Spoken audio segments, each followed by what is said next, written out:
noches, bienvenidos al tiempo del análisis de la actualidad aquí en Mírame Televisión en Canarias al Día. Mientras seguimos engrasando la nueva programación, de esto les daremos algunos datos nuevos en próximos minutos.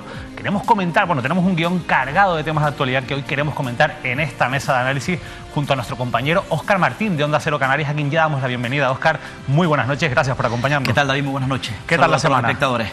Bien, pues la verdad que intensa, ¿no? Primero porque venimos además de celebrar en estas últimas 24 horas, en estos días, la efeméride, ¿no? El aniversario, el primer año de la erupción del volcán de La Palma, con algunas conclusiones que efectivamente después de un año se pueden extraer y con con un panorama de mucha intensidad, porque ya, como comentamos la semana pasada, las fuerzas políticas, los partidos políticos empiezan ya a engrasar la maquinaria de cara a las elecciones 2023. Hablaremos de La Palma, de mucha actualidad vinculada con esas elecciones y esos movimientos políticos, pero vamos a empezar con la que sin duda ha sido la noticia del día. Lo adelantaba en los micrófonos de Radio Club Tenerife, la cadena SER, esta mañana, y lo podíamos leer en su web. Vean este titular, lo publicaba el compañero jefe de deportes de la cadena SER de Radio Club Tenerife, Manoj Daswani. Concepción cierra la venta de sus acciones y su salida del Club Deportivo Tenerife. Una serie de reuniones con otros accionistas de referencia pactan su retirada tras más de 16 años en el cargo. Para octubre están previstos cambios sensibles en el accionariado blanquiazul. Hemos venido hablando mucho en este programa del futuro inmediato de Miguel Concepción después de que fuera condenado en primera instancia por ese delito de estafa agravada vinculada con las subvenciones a los residentes y con la llamada estafa de Islas Airways.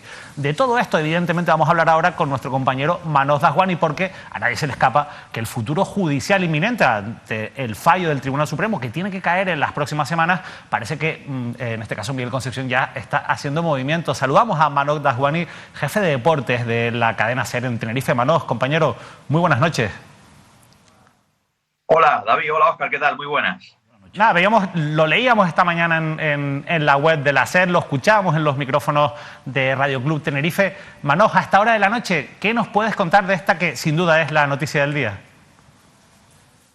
Bueno, te puedo contar que Miguel Concepción se va, que es irrevocable, que no hay marcha atrás, que hay un acuerdo cerrado, que hay unas cláusulas de confidencialidad que son, bastante importantes porque han dificultado el trabajo periodístico, han dificultado que los actores principales en este proceso nos hayan confirmado, nos hayan corroborado la noticia, que llegaba a la redacción de la cadena SER hace bastantes días, hace algunas fechas, pero finalmente con todo atado y bien atado decidíamos publicarlo esta mañana. Insisto, Miguel Concepción se va a ser en dos fases, inicialmente en octubre, posiblemente el día 14 o 15, convoque una rueda de prensa en la que explique que va a ceder parte de sus acciones, que ahora si quieres entramos en eso, no vende la totalidad de sus acciones, sino solo una parte, y va a ser en la Junta de diciembre en la que finalmente se produzca su definitiva salida. Antes hay programada una entrevista a modo de despedida que va a ser con dos periodistas ilustres en la información deportiva a lo largo de estos años de presidencia de Miguel Concepción. Está todo atado y bien atado. Es verdad que le ha molestado mucho a Miguel Concepción que se conociera esta noticia,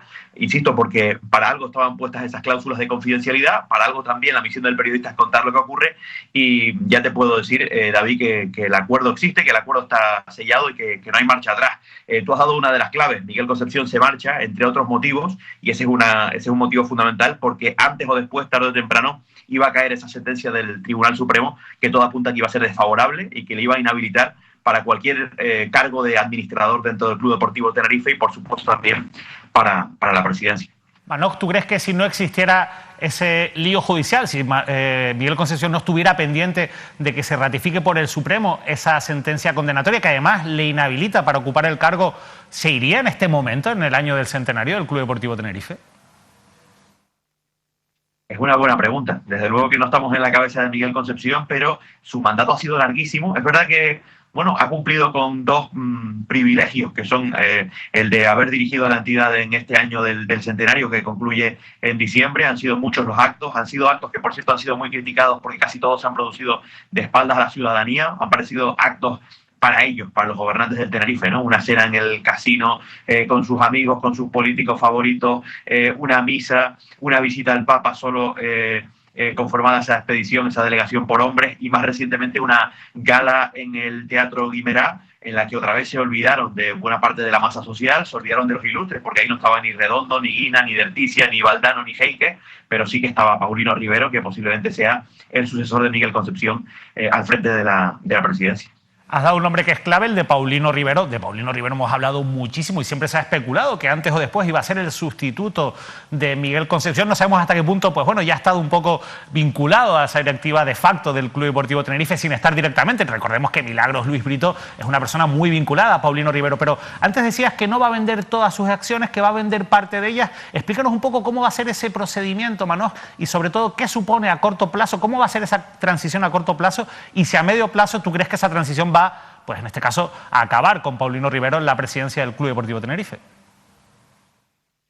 Te cuento que Paulino tiene la oferta. Paulino tiene una oferta en firme y ha pedido tiempo y ha pedido garantías. Las garantías tienen que ver justamente con este nuevo Tenerife que nos vamos a encontrar, porque la idea, el plan que está ya sellado y escrito, con esas cláusulas de confidencialidad a las que aludíamos antes, un acuerdo que ya está rubricado por los accionistas principales, incluye que van a gobernar ellos. Concepción vende una parte de sus acciones, pero se reserva otra para seguir gobernando la sombra y para un hipotético ascenso a primera división en el futuro que podría revalorizarlas. Vende las acciones de tal modo que el primer accionista del club pasa a ser José Miguel Garrido, que es este accionista peninsular que vino de la mano de Corviniano Clavijos cuando este último quería ser presidente, y se quedan gobernando en la sombra 4 personas: José Miguel Garrido, Amida Echi, Miguel Concepción y, evidentemente, Conrado González Bagallado, actual vicepresidente.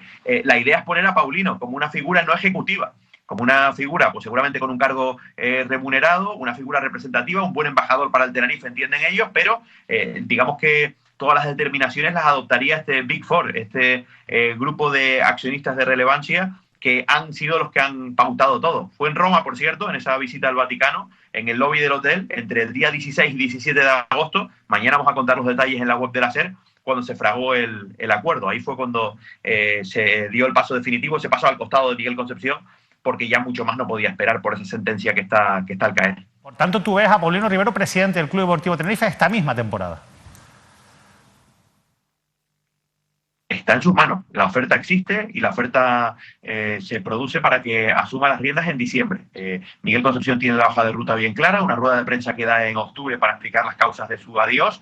Él está muy enfadado hoy porque no le ha gustado nada que se vincule ese caso Islas, esa sentencia del Supremo con su salida del club. Quiere explicarlo, va a dar rueda de prensa en octubre. Le han convencido para que no sea en su radio, para que no sea en sus medios, para que no sea en una radio sola, sino para que sea una rueda de prensa abierta a todos. En octubre esa comparecencia pública y a continuación venta de acciones, venta de un paquete de acciones, y en diciembre Junta General de Accionistas en la que daría paso a su sucesor.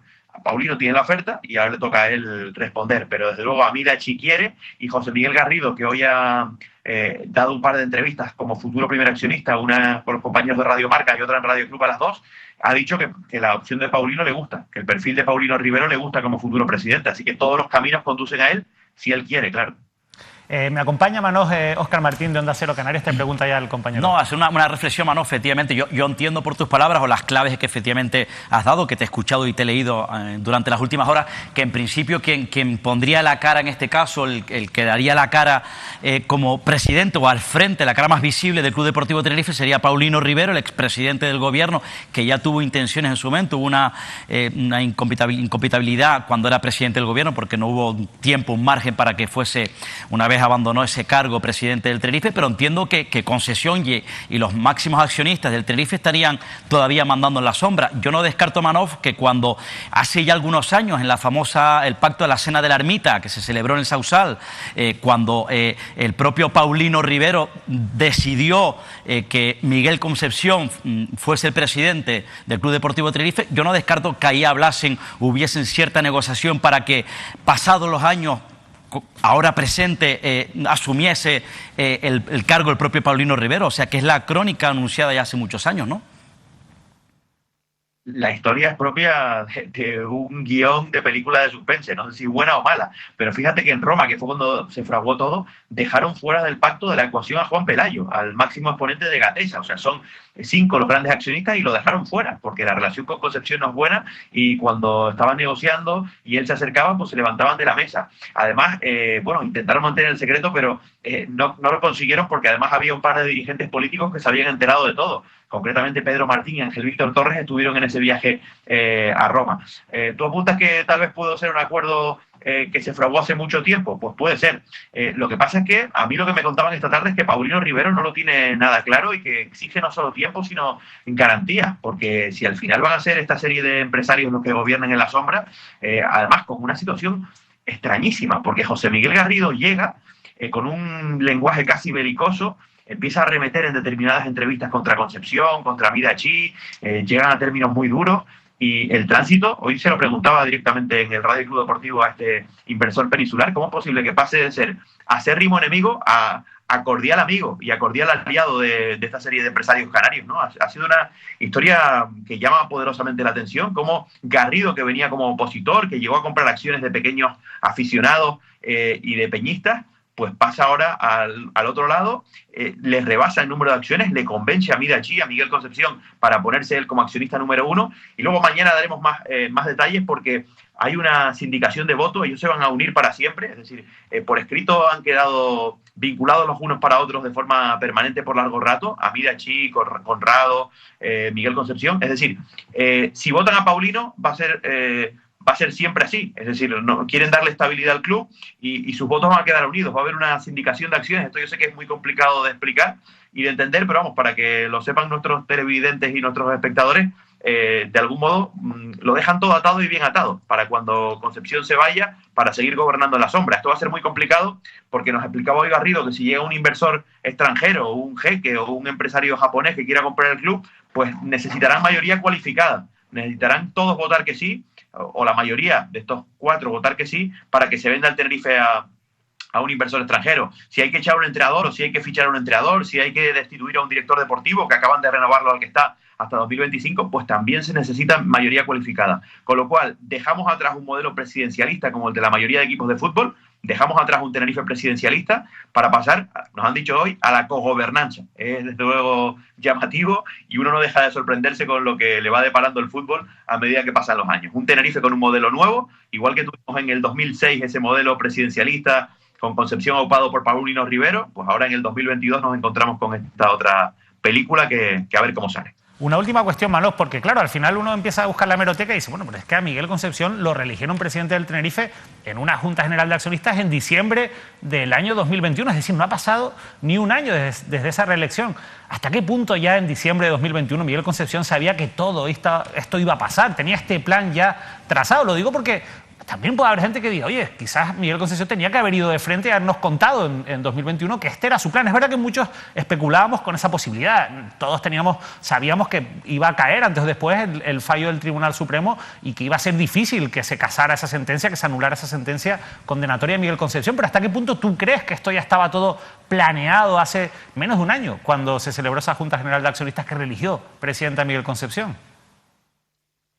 Estaba todo tan pautado que hay unas declaraciones de Miguel Concepción en las que llega a decir, pero esto es una cuestión de memoria, porque me consta que las han borrado del canal de YouTube del Tenerife y a ver si las encontramos en la fonoteca de la radio, pero hay unas declaraciones en las que Concepción dice que sería una deslealtad, que él nunca se presentaría para ser reelegido, para recibir el voto de los accionistas, para luego irse y dejar el mandato a medias. Eso lo dijo Miguel Concepción. Luego es verdad que también digamos que ha tenido discursos contradictorios unos con otros, porque también ha manifestado una vez y otra que sus grandes objetivos eran acabar los actos del centenario e inaugurar la ciudad deportiva de Geneto.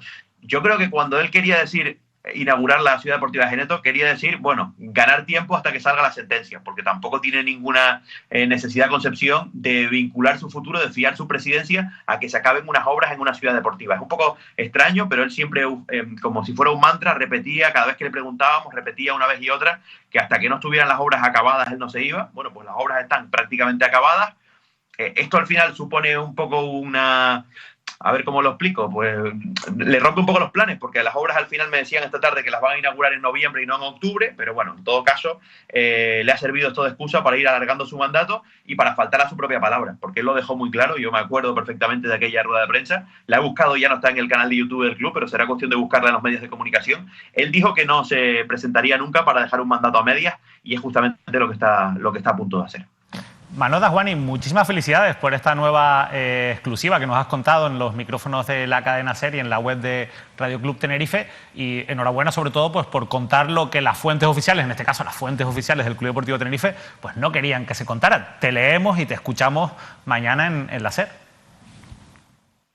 Muy bien, muchas gracias. La verdad que esta vez ha sido complicado, ¿eh? Se lo comentaba al compañero Óscar Herrera que cuando te lo niegan una vez y otra y al final te enteras de que es porque está penalizado con unas cláusulas de confidencialidad que alguien se vaya de la lengua, pues al final uno se da cuenta de que efectivamente iba por la buena línea y que la información era la correcta. Muchas gracias, David. Un abrazo, Óscar. Un abrazo. Gracias, Manolo. Gracias. Bueno, escuchamos, Óscar, a Manolo Dasguani.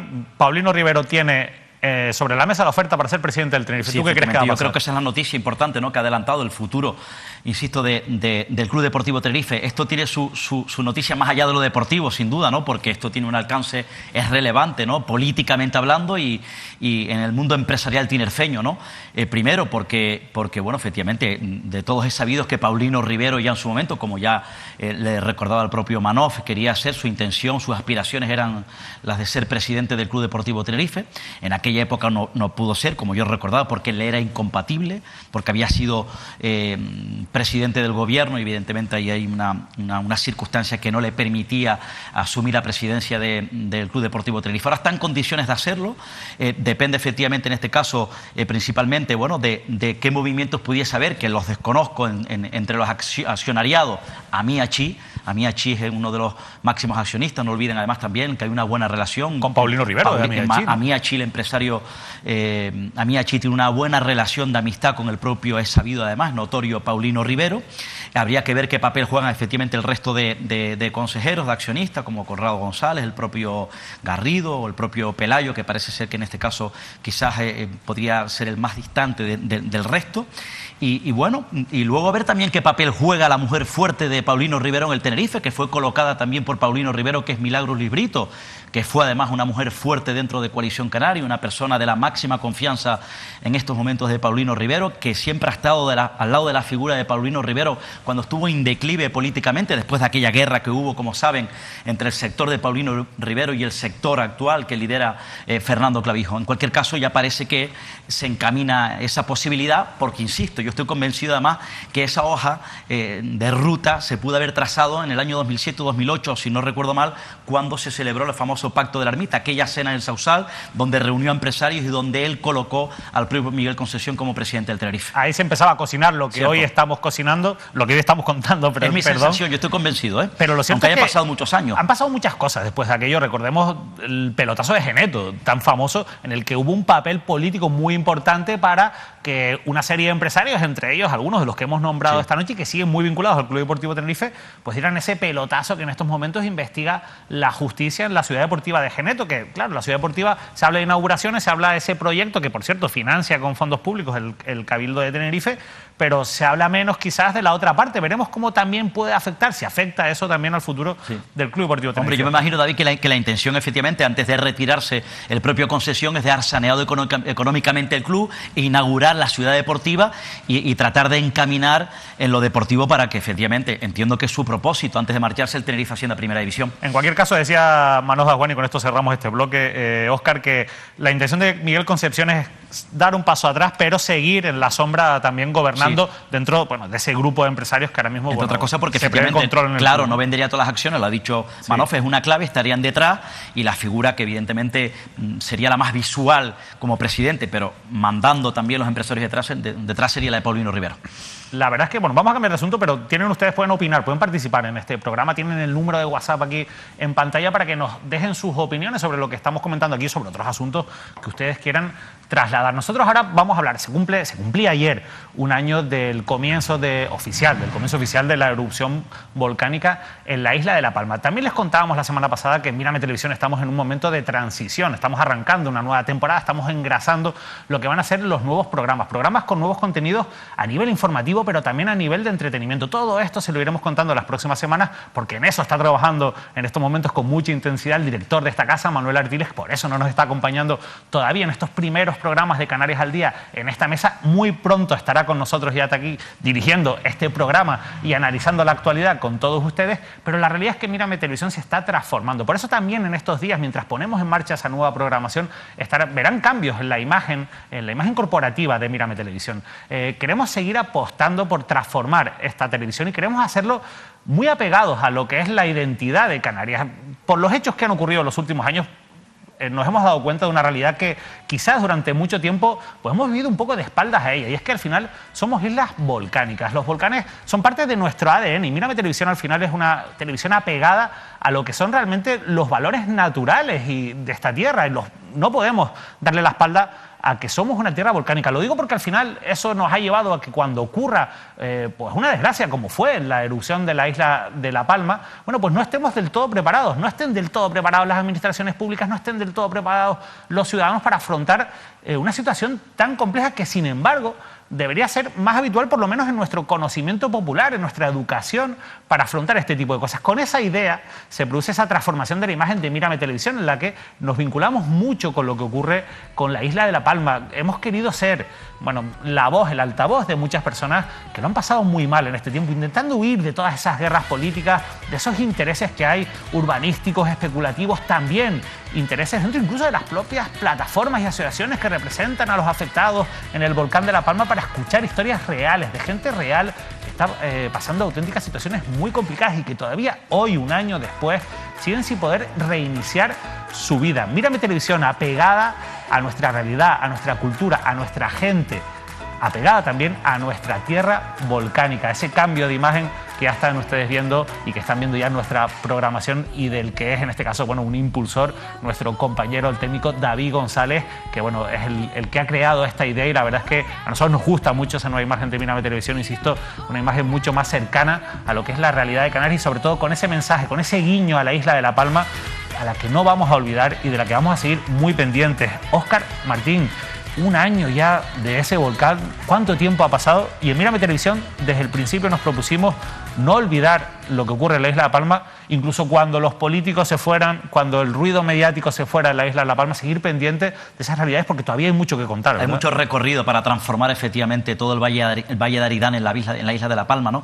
Y quizás también no solamente el Valle de Aridane, sino también la isla en general, ¿no? Porque turísticamente la isla se está viendo golpeada, está afectada. En este momento sí que es verdad que tuvo un golpe importante en la provincia tinerfeña en cuanto a la recuperación turística en verano. Ahora hay una pérdida de conexiones importante, lo están denunciando los operadores, los actores o protagonistas turísticos desde el Cabildo Insular. Por tanto, se ve afectada porque saben además también que, bueno, la zona de Portonaos, que es una zona evidentemente que se ha visto cerrada, que está cerrada, es el principal pulmón turístico de la isla de La Palma. El principal motor económico de La Palma ya saben cuál es, ¿no? Independientemente del turismo, es el agrícola, el sector primario, sobre todo el sector platanero, que se ha visto muy golpeado, tremendamente golpeado en el Valle de Aridane, que es donde están evidentemente las principales fincas, terrenos de cultivos y de plátanos en la isla de La Palma. La sensación que tienen en La Palma, que se respira efectivamente, que ha pasado un año, pero que no se ha avanzado. Bien, es verdad que el gobierno autónomo, el gobierno nacional, con Pedro Sánchez a la cabeza, bueno, han anunciado durante todo este tiempo distintos paquetes, medidas, inyección económica, apoyo. Ahora recientemente, estos días, anunciaron un plan específico concretamente de vivienda para la zona de Portonela Bombilla, porque saben que se han tenido que marchar, no pueden regresar por el tema de los gases, ¿no? Pero evidentemente aquí queda mucho camino por recorrer. ¿Por qué? Para que la gente lo sepa. Bueno, hay gente que lo perdió todo, casi todo. Hay gente que perdió sus casas, sus viviendas, su medio de vida, sus terrenos, sus cultivos, sus negocios. Gente que ha perdido sus segundas viviendas, que tiene su primera vivienda, pero que sus segundas viviendas también lo suponían económicamente y turísticamente un ingreso familiar. Pero hay un dato que es demoledor. A día de hoy, después de cumplirse un año, hay 200 personas, 200 familias todavía viviendo en hoteles.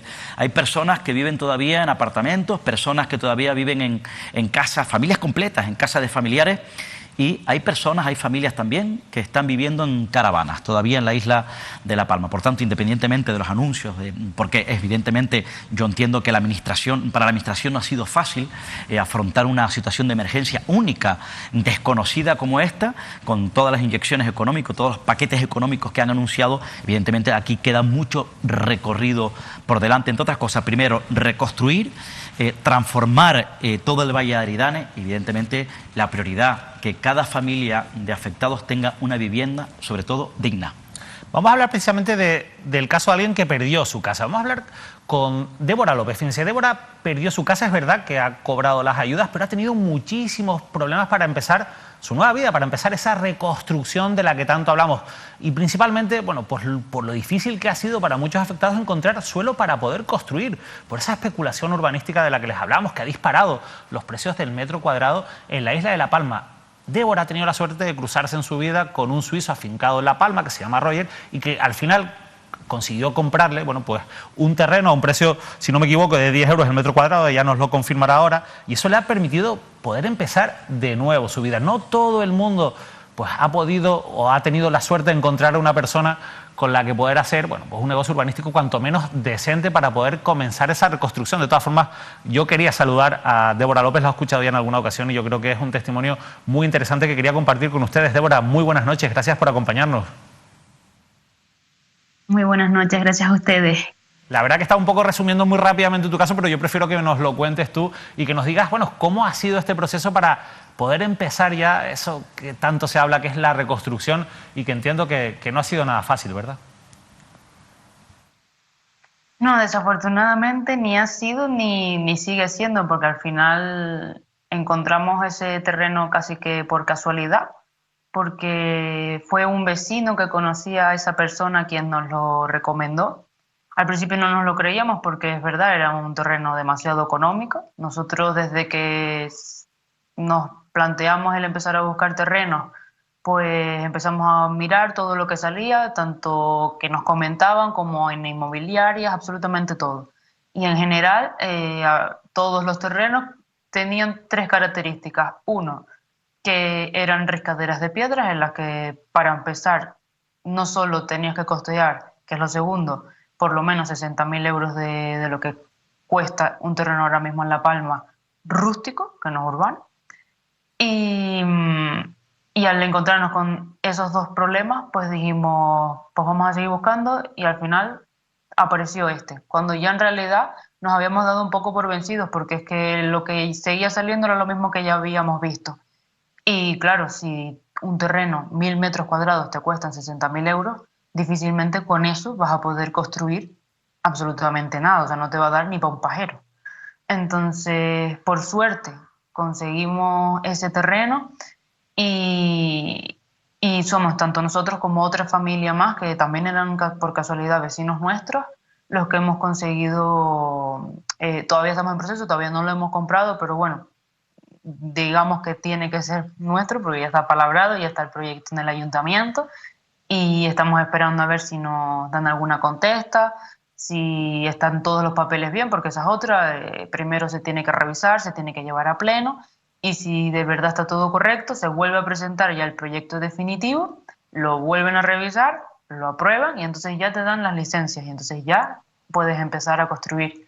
Entonces ahora mismo no sabemos muy bien cuándo podrá llegar el momento de que nos den las licencias, pero bueno, por lo menos estamos un poco más cerca que hace 3 meses, que no teníamos ningún tipo de esperanza, porque es que la especulación ha sido horrorosa y lo sigue siendo, porque las personas que hemos ido encontrando algo han sido casos, pues eso, suerte, y que a lo mejor han sido muy rápidos o que se han agrupado y entonces han comprado una parcela que es muy grande y entonces han hecho segregaciones y por eso a lo mejor te cuesta más barato, pero en general la dinámica es que ahora mismo sigue siendo muy complicado y el tiempo va en contra, porque el periodo para poder construir en suelo que no es urbano son 18 meses y ya han pasado 6 meses. Entonces, si por un lado está la especulación y por otro lado está la falta de ayudas para muchísima gente, llegará el momento también en el que a lo mejor se les acabe el tiempo. Entonces veremos a ver qué pasa con todo esto, pero actualmente es muy complicado. Entiendo, Débora, que hay como una especie de cuello de botella, es decir, se prometen unas ayudas, en tu caso las has cobrado, hay testimonios de gente que ha cobrado esas ayudas, pero el problema ya no es tanto quizás cobrar las ayudas, sino poder iniciar esa fase de reconstrucción por culpa de la especulación. Entiendo, Débora, que esas ayudas se convierten en insuficientes cuando al final la realidad urbanística no te permite con ese dinero comenzar a reconstruir tu vida. ¿Qué va? O sea, si tú tienes que pagar 60.000 euros por un terreno, partamos de la idea de que por lo menos el terreno esté bien, que no tengas que meter una pala, porque una pala ahora mismo, la hora de trabajo de una pala en La Palma se paga entre 30 y 50 euros, pues si encima tienes que ponerte a trabajar ese terreno para que puedas poner algo encima, véase una casa, por lo menos se te van 80.000 euros. Entonces, si el máximo de ayudas que ahora mismo se ha dejado caer que van a dar son 100.000 euros, porque se supone que dan los 60, 10 de enseres y los 30 que supuestamente ha dicho el gobierno de Canarias que daría. Vamos a ver, pues el total son 100.000 euros. Con 100.000 euros es que, ya te digo, no te hacen ni un cuartito. Y además, que ahora todo está sumamente encarecido por el tema de la guerra y de todas las crisis que estamos sumando. Y que esto es una isla pequeña. Entonces, es imposible. Te pregunta, Débora, el compañero Óscar Martín de Onda Cero Canarias. No, efectivamente, tiene razón, ahí están disparados los precios. De hecho, no hay suelo, no hay vivienda en la isla de La Palma y de hecho, lamentablemente, porque es denunciable, es tremendo, ¿no? En aquella época de emergencia, en el peor momento, incluso muchos propietarios de viviendas, empresarios o familias subieron de manera considerable los precios, no solamente en la zona del Valle de Aridanes, sino en otras zonas de la isla de La Palma, para que evidentemente, aprovechándose las circunstancias, porque hay personas así, ¿no?, que se aprovechan de las desgracias de los demás para tratar de ingresar más en la economía de los que más tienen, ¿no? Yo no sé si la sensación que tienes, Débora, independientemente de tu caso, sino lo que respiras en general, que es lo que yo transmitía, ¿no?, que efectivamente ha pasado un año, pero que no se ha avanzado lo que se tenía que avanzar. Bien es verdad que se está ingresando dinero, que hay ideas de cómo transformar el Valle de Aridanes, pero yo decía un dato, yo contaba un dato, hay 200 personas todavía en hoteles, gente que vive en casas de familiares y gente que no ha recibido las ayudas, insisto, aún perdiéndolo casi todo. Sí. O sea, eso es una realidad a día de hoy, tristemente, ha pasado un año y eso sigue siendo así. En nuestro caso, ya digo, es excepcional y hemos tenido suerte en el sentido de que nosotros lo que teníamos, lo perdíamos. No teníamos absolutamente nada más. O sea, nuestra casa estaba hipotecada y eso era lo único que teníamos en La Palma, porque nosotros vivíamos en Tenerife y nos vinimos hace 18 años a vivir aquí. Entonces, nosotros no teníamos absolutamente nada. O sea, en nuestro caso era fácil. Nuestras cosas estaban a nuestro nombre, las perdimos, vivíamos aquí y lo perdimos y ya está. O sea, no tiene que darle vuelta a nuestro expediente. Y aún así, a nosotros las ayudas no nos empezaron a llegar hasta por lo menos el mes de marzo. Entonces, siendo un expediente fácil, tardan tantos meses, no me quiero imaginar en los casos en los que hay más complicaciones. Y segundo punto, mi casa se la llevó de las primeras, porque mi casa solo aguantó una semana. Entonces, a poco que se te vaya aumentando tu plazo, más tardan en llegar. Entonces, es verdad, las ayudas todavía no están llegando, muchísimo menos al ritmo al que se necesitan y al que se esperaban. Porque obviamente tú no puedes tratar una crisis como la que estamos viviendo ahora mismo en La Palma como si esto fuese un incendio, que puede ser pues lo único así más aproximado y para nada lo es. Entonces, yo he hecho en falta que desde el primer momento, por no decir desde antes de que se produjese la erupción, se tomasen medidas adecuadas a la crisis que estamos viviendo aquí. O sea, no se puede tratar esto como cualquier otra crisis porque no lo es. O sea, esto es algo que en el mundo sí ha pasado muchas veces y sigue pasando, pero que aquí en Canarias y en España no había acontecido. Entonces, es normal que tanto se han agilizado muchas cosas, véase la carretera, se ha podido hacer de emergencia. ¿Por qué de emergencia? Y con esa misma celeridad, porque se ha tardado aproximadamente entre 3 y 4 meses en hacer la carretera que conecta con Las Manchas, en condiciones muy complicadas, porque las coladas estaban entre 400 y 900 grados de temperatura, y se ha podido hacer esa carretera. Entonces, ¿qué es lo que pasa para que las ayudas no lleguen al quien tienen que llegar, que somos nosotros, las personas, las empresas, todos los afectados? dónde está el problema para que hay cosas que sí se pueden hacer súper rápido y que otras ya llevamos un año esperando. Entonces, ¿dónde está la traba? Eso es lo que pregunto yo.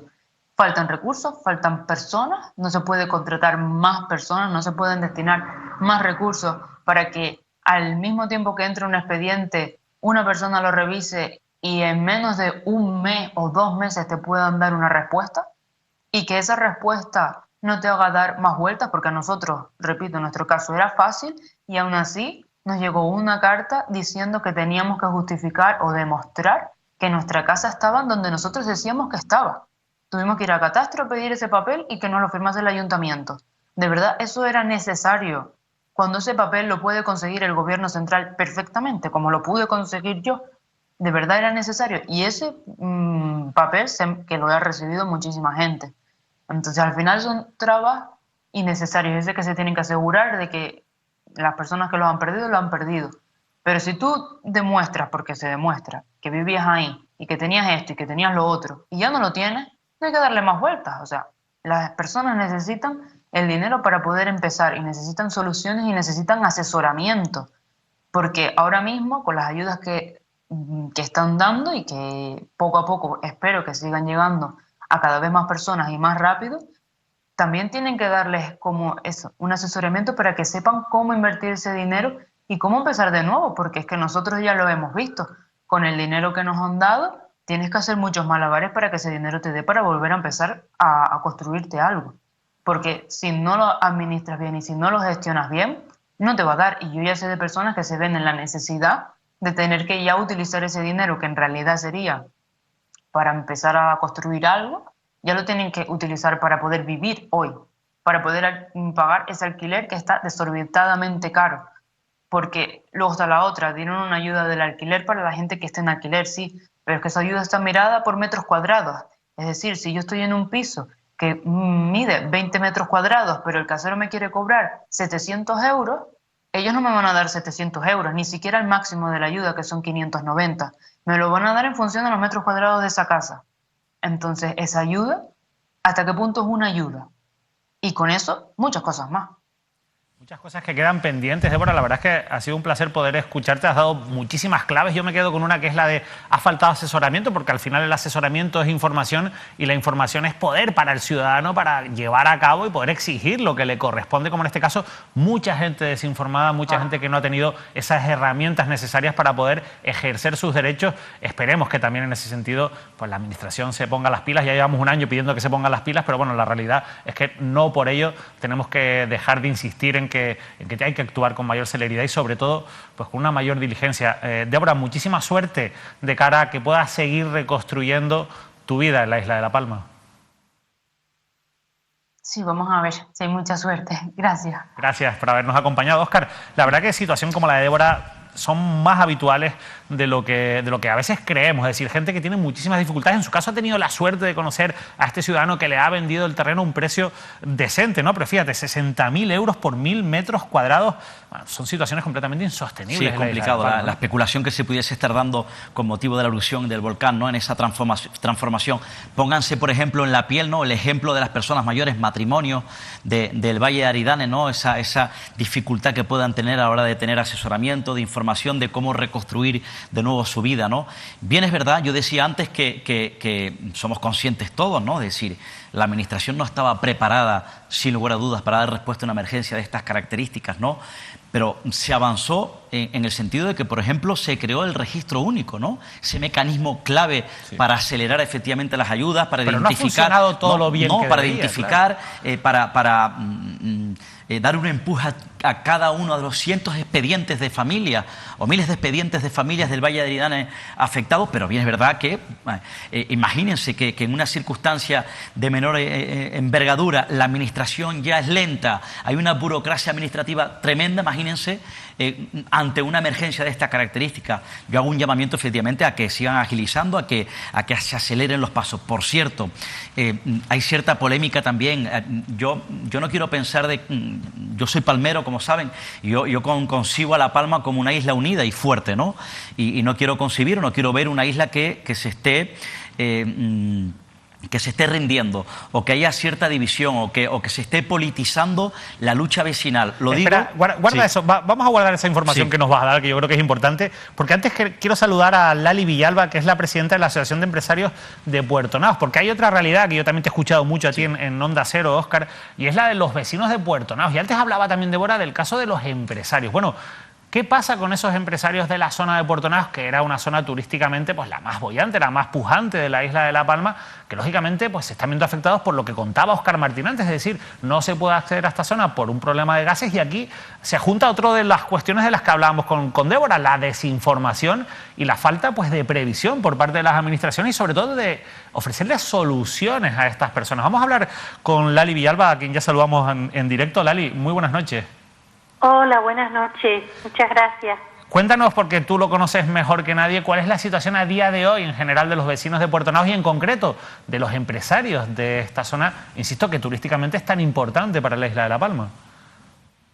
Bueno, la de los vecinos es de desesperación, de incertidumbre, de falta de claridad y la verdad están ya muy enfadados, ya no saben qué pensar por las declaraciones que salen en la prensa y también por lo que han hablado ciertos, ¿sabes? El fisiólogo, el químico, entonces eso pone a la gente que no sabe qué creer, ¿no? Y después nosotros los empresarios, pues lo mismo, falta de claridad. Nos vemos que sí, que está bien, que nos han dado unas ayudas por los 6 primeros meses del año, nos la han dado de 2 partes, 3 meses y 3 meses, por la pérdida económica, por las pérdidas de negocio. Pero nos vemos pagando tanto por ciento de la seguridad social de los ERTE, nos vemos pagando algunos de los compañeros cada mes, otros un mes sí, un mes no, otros a cada cierto tiempo nos viene el autónomo, pagando IGI, tributando por lo que supuestamente eran unas ayudas a las pérdidas económicas que no tenemos claro si son ayudas o subvenciones, porque pone ayuda-subvención, entonces ya no sabemos si es ayuda, si es subvención, porque si es ayuda no tributamos, si es subvención sí, entonces pensamos, ¿para qué nos dan este dinero si nos quitan la mitad? Que nos den ya la mitad, lo que tenemos que, ¿sabes? Es una situación horrible, no podemos trabajar, o sea, si vas a trabajar para otra persona, porque alguien te contrata, tienes que darte de alta en la actividad, ¿no? Ya dejas de tener licencia y oye, que es perfecto, que si estoy trabajando no tengo por qué cobrarlo, pero es que si me doy de alta en la actividad, tengo que empezar a pagar el autónomo, tengo que empezar a tributar seguramente y tengo que seguir pagando un tanto por ciento de los ERTE, entonces, ¿qué sueldo tengo que tener para poder cubrir todo eso? Es complicado, sobre todo la incertidumbre, entiendo, ¿verdad? Que es lo peor. Total, es que no tenemos claridad en las cosas. Te pregunta Lali Óscar Martín de Onda Cero Canarias. El desespero efectivamente que transmite Lali, que lo hemos transmitido efectivamente a la gente que vive en La Bombilla, en la zona de Puerto Naos, para que la gente lo sepa, es la costa de los Llanos de Aridane, una zona turística donde está el histórico Hotel Sol La Palma, que muchos habrán disfrutado. Es que claro, mucha gente tiene sus viviendas allí y el desespero de esa gente que están en apartamentos o en casas de familiares o en hoteles, tienen el desespero porque sus viviendas pueden habitarlas y quieren acceder a esa zona. Y yo me imagino que, claro, soportar un año en una situación como la que soportan los empresarios de Puerto Naos, pagando la seguridad social, impuestos, pagando los alquileres que no deben ser baratos. Y yo me imagino, Lali, dependiendo además también del turismo, en una situación como la tuya, Lali, que si no me equivoco, corrígeme si es de lo contrario, tienes un negocio principal en la propia avenida pegada a la playa que vive del turismo, ya me contarás cuál es la situación tuya personal.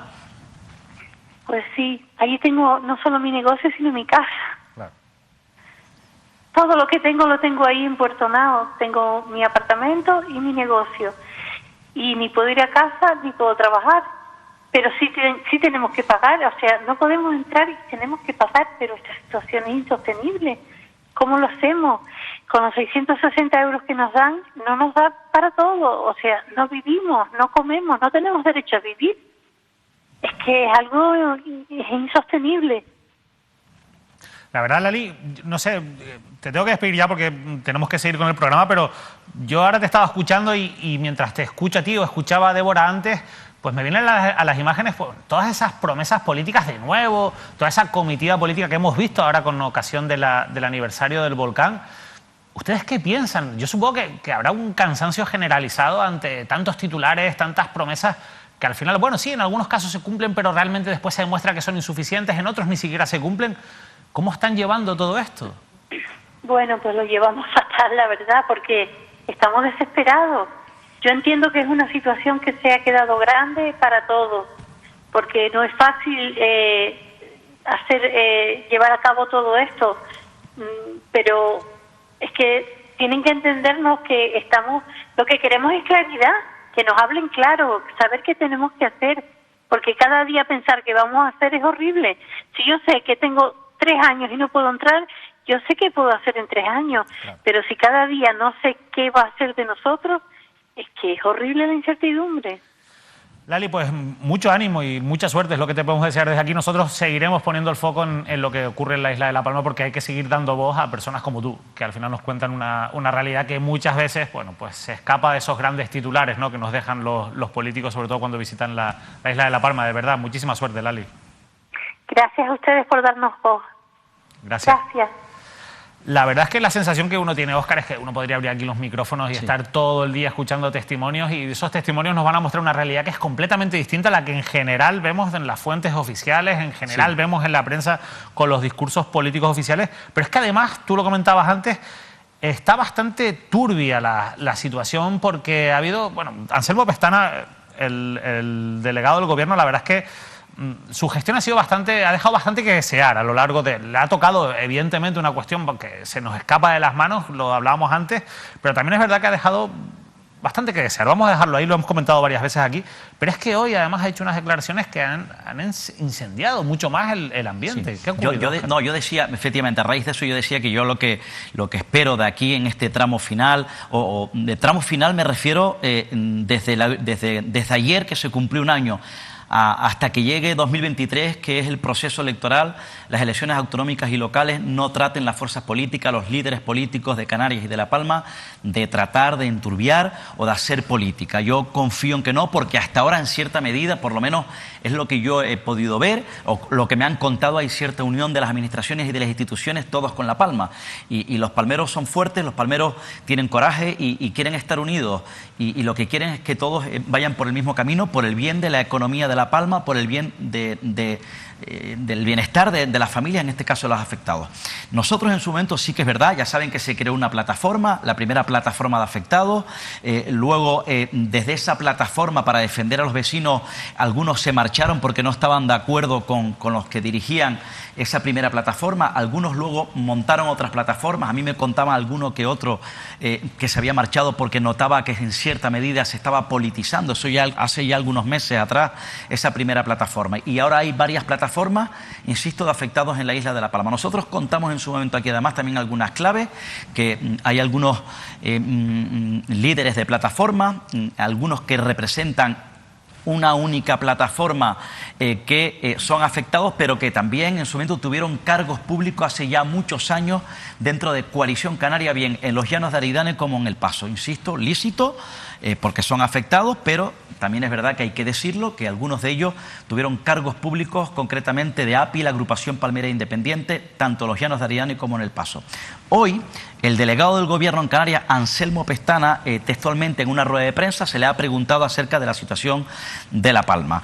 Yo noto cierto nerviosismo en el ambiente y eso a mí me preocupa. Ha dicho o ha culpado a Coalición Canaria de intentar romper la unidad en La Palma tras las protestas y las críticas en esta última manifestación que hubo en los Llanos de Aridane, si no me despisto, si no me equivoco, fue en la tarde de ayer.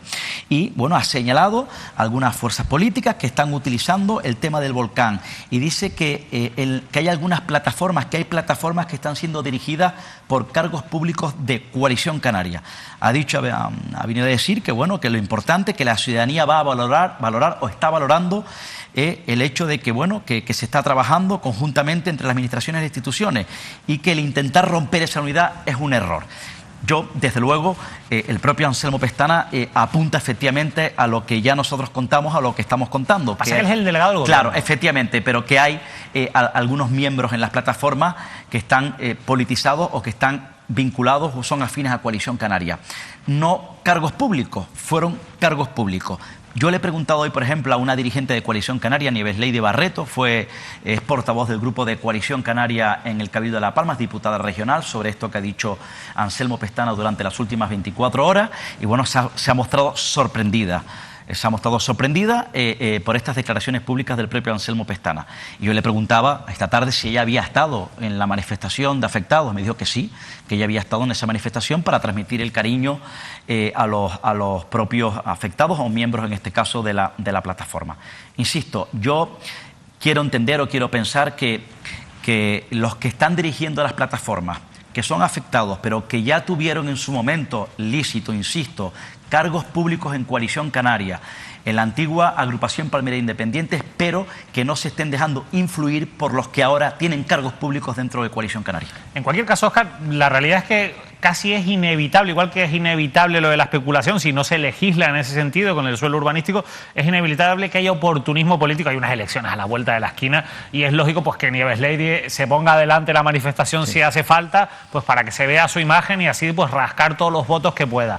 Es lícito incluso que gente que ha participado en política esté en esos movimientos, incluso... No, porque son afectados. Es ojo, porque es verdad bien claro, que son afectados. Que están en su derecho. Incluso es previsible o se puede entender que lo intenten politizar también, que tengan pues sus simpatías y que aprovechen esto, porque ahora hay un gobierno de otro color político al que pueden meter leña, como decimos, ¿no? Para que, bueno, pues para sus intereses políticos. Lo que yo no entiendo, Óscar, lo que a mí me cuesta entender es que quien tiene que generar consenso entre la ciudadanía, quien tiene que generar tiene que dar información y tiene que generar que las aguas estén calmadas, como es el delegado del gobierno en Canarias, que es representante del Ejecutivo Central, por decirlo de alguna manera, la extensión más directa de Pedro Sánchez en Canarias, que es Anselmo Pestana, lo que no puede hacer es incendiar aún más el ambiente, aunque tenga razón, aunque tenga motivos y aunque lo piense. Yo creo que su papel precisamente no es el de enfrentar a las personas, porque al final la realidad, por mucho que las ayudas estén llegando en algunos casos, la realidad es la que hemos escuchado hoy, la que podemos escuchar cada vez que abrimos los micrófonos, y es que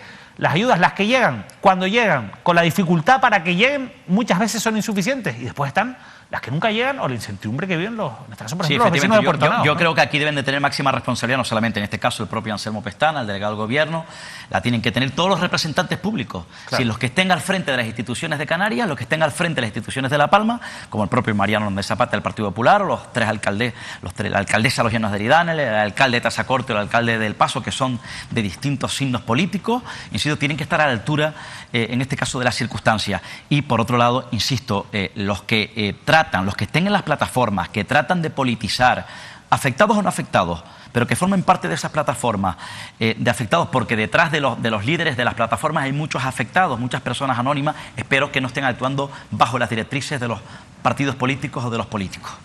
Óscar, vamos a cambiar de asunto, vamos a ser muy pendientes de lo que ocurre en la isla de La Palma. Hoy hemos hablado porque es el aniversario, pero siempre tenemos un hueco para asomarnos a lo que ocurre en la isla de La Palma y sobre todo para escuchar las voces de los protagonistas, de los afectados, e intentar pues acabar con todo ese ruido interesado del que hoy hemos hablado y el que, bueno, pues también está generando bastantes problemas, sobre todo con la intención de dar información.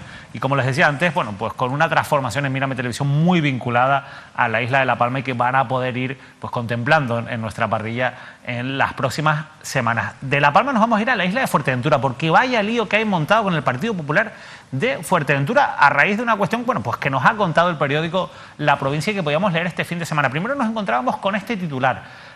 Bueno, este es el segundo titular. Vamos a ver si encontramos el primer titular. Es este. La pareja del presidente del Partido Popular Insular denuncia a una consejera del partido. La denunciante, en este caso la pareja, insisto, de Fernando Enseñat, que es también diputado autonómico, trabaja en la Consejería de Educación que dirige María Saavedra Hierro y asegura sufrir un continuo acoso laboral de sus superiores. Pues bien, ¿cuál ha sido la reacción? 2 días después conocíamos la reacción también en las páginas de La Provincia de la militancia del Partido Popular en Fuerteventura. Las bases del PP apoyan a María Saavedra, la consejera ante la denuncia de acoso. Cargos públicos arremeten contra Fernando Enseñat, el presidente del partido en la isla, por ocultar la denuncia. Reclaman la intervención de la regional, en este caso el presidente regional del Partido Popular, de Manuel Domínguez, el exalcalde de Los Realejos. Óscar, a ver si nos puedes explicar un poco este lío que se ha montado. Por un lado hay una denuncia de acoso, que es algo bastante grave, pero después llama la atención cómo se ha, en este caso, cómo han replicado las bases del partido. Sí, efectivamente, ¿no? En este caso, bueno, pues el propio Fernando Enseñat, como decía, tiene su relevancia y sus fuerzas, aparte que es portavoz es concejal en Puerto del Rosario, es el presidente del Partido Popular de Fuerteventura, el hombre fuerte de la dirección regional, hombre fuerte, Manuel Domínguez, su presidente. En Fuerteventura está entre la espada y la pared. Ojo, porque de no resolverse esta situación, esta fisura, esta brecha que se pudiese convertirse en una guerra, pudiésemos estar hablando del primer incendio político a poco tiempo de las elecciones del presidente, el nuevo presidente del Partido Popular en Canarias, Manuel Domínguez. Esto efectivamente, tal y como cuenta el diario de la provincia, algunas claves he podido averiguar, he podido conocer, es una denuncia que al parecer, insisto, según la provincia, presenta la pareja de Fernando Enseñat, el presidente del Partido Popular en Fuerteventura, al parecer, supuestamente por acoso laboral. Ella es trabajadora de ese servicio, trabajadora, no es personal de confianza ni eventual, es trabajadora de la Consejería de Educación, esa Consejería de Educación que dirige la consejera del Partido Popular, María Saavedra. Y bueno, ella presenta esa denuncia por un supuesto caso de acoso laboral de esta consejera. ¿Qué ocurre? En este caso hay cierto revuelo dentro del grupo. Ya saben que ahí hay varios consejeros. El Partido Popular tiene varios consejeros, como por ejemplo Claudio Gutiérrez, Jessica de León o Domingo Pérez, ¿no? Que hay cierto malestar, por cierto, dentro del grupo. Hay hombres o mujeres de los que he nombrado, como por ejemplo Claudio Gutiérrez, su número 2, o Jessica de León, forma parte de la ejecutiva, pero son compañeras de Saavedra y, según me cuentan, al parecer están apoyando a la propia Saavedra. Entienden los consejeros, entienden militantes o un sector concreto del Partido Popular en Fuerteventura, señalan al propio Enseñat de haber tapado, de haber ocultado, al parecer, también apuntan esas informaciones de la provincia, esa situación, cuando tenía que haberse precipitado y haber actuado, insisto, una vez que, bueno, su pareja presenta esa denuncia de un supuesto acoso contra una consejera del Partido Popular, y teniendo en cuenta, evidentemente, la situación de revuelo, de malestar que hay entre todos los consejeros del Partido Popular en la isla de Fuerteventura. Al parecer no lo ha hecho, según apuntan las informaciones. La regional no ha actuado de momento. ¿Por qué? Porque al parecer el Cabildo Insular, el Gobierno Insular, ha contratado una empresa externa para que gestione el protocolo de acoso, y al parecer, según me cuentan, se debe resolver en 30 días, es decir, en las próximas fechas. ¿Qué quiere decir? Que de momento la regional, según me cuentan algunas fuentes, no está actuando, esperando a ver qué decisión se toma, ¿no? O el resultado, insisto, de ese protocolo, que puede ser para bien o para mal. En cualquier caso, en medio hay una brecha abierta, una fisura y un malestar que pudiese convertirse en una guerra. En caso, por ejemplo, que al final se certifique que hubo un acoso laboral a la mujer a la pareja de Enseñat, y que fue ocultado y que perjudicó a la consejera Saavedra y por tanto al resto de consejeros, ojo, porque podría actuar la propia dirección regional o pudiese crearse un revuelo del Partido Popular de Fuerteventura en contra de la figura de su presidente. Por tanto, hablaríamos, en su caso, de un incendio tremendo dentro de las filas del Partido Popular en Fuerteventura. Hay cierto malestar también, según un nuevo episodio, David, porque hay un sector del PSOE que quiere en Fuerteventura que ingrese en el Partido Popular Pilar González. Pilar González, la hija del Marqués de la Oliva, es la alcaldesa de la Oliva, y hay un sector que es reticente. Es decir, me cuentan que, por ejemplo, los consejeros que acompañan a Saavedra, y los consejeros del Cabildo Insular de Fuerteventura, por lo menos hasta hace un tiempo eran reticentes a que Pilar González ingresase dentro del Partido Popular. Al final casi es como meter a Marqués de la Oliva. Claro, también se opone el propio Fernando Enseñat, porque no olvides que Pilar González pudiese ser una mujer fuerte del PP en Fuerteventura, alcaldesa de la Oliva. Pilar González tiene el apoyo de Esther Hernández. Esther Hernández forma parte, si no me equivoco, de la ejecutiva del propio Enseñat, y Esther Hernández quiere que Pilar González, que es la alcaldesa de Tuinaje, Esther Hernández, la alcaldesa de Tuinaje, tiene una fuerza tremenda por su gran fuerza electoral que tiene su municipio, apoya a Pilar González. ¿Qué ocurriría si al final hay un revuelo, tumban al propio Enseñat, se le viene en contra a Enseñat este asunto? Pues que ganarían algunos sectores también en contra de Enseñat y lograrían que Pilar González entrase en el Partido Popular y podría liderar el Partido Popular en detrimento de Enseñas. Por tanto, esta situación que hemos contado, esta denuncia, este revuelo es clave. Primero, para la figura de Enseñad, el devenir de los propios consejeros, y evidentemente podría ser clave para un movimiento interno muy potente que sería la entrada o no de Pilar González, la alcaldesa de Oliva. Fíjate cómo están las aguas en Fuerteventura, vamos a estar muy pendientes porque se prevén unos días por eso digo que ¿eh? pudiese ser el primer incendio de cara de aquí a las elecciones para Manuel Domínguez, el presidente del Partido Popular Fuerteventura, donde, insisto, ya se ha abierto una fisura, una brecha, habría que ver si acaba en guerra o no.